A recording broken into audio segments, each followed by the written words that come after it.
అందరికీ నమస్కారం. ముందుగా గురువుగారైన చాగంటి కోటేశ్వరరావు గారికి నా హృదయపూర్వక నమస్కారాలు. మొత్తానికి ఫస్ట్ డే రోజు గిరి ప్రదక్షిణ సక్సెస్ఫుల్గా కంప్లీట్ చేశాను.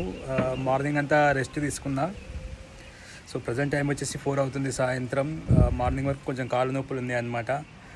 నిన్న గిరి ప్రదక్షిణ చేస్తున్నప్పుడు నేను ఎలాంటి వ్లాగింగ్ చేయలేదన్నమాట. కంప్లీట్గా డెడికేషన్గా శివయ్య నామస్మరణ చేసుకుంటూ వెళ్తూ ఉన్నాను. ఒకే ఒక దగ్గర ఆగాను. 10 కిలోమీటర్ల దగ్గర కుబేర లింగం వచ్చింది.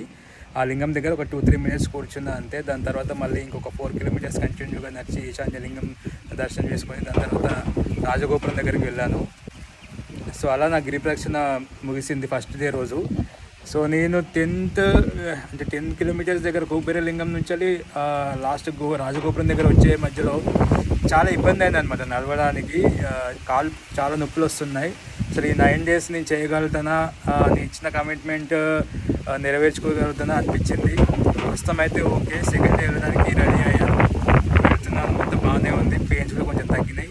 మిగతా అంతా శివయ్య తోడు ఎప్పుడు మనకు ఉంటుంది. సో అదనమాట. సో మన ఛానల్ని మీకు నచ్చితే సబ్స్క్రైబ్ చేయండి, ఇన్స్టాగ్రామ్లో ఫాలో అవ్వండి. ఓం నమః శివాయ.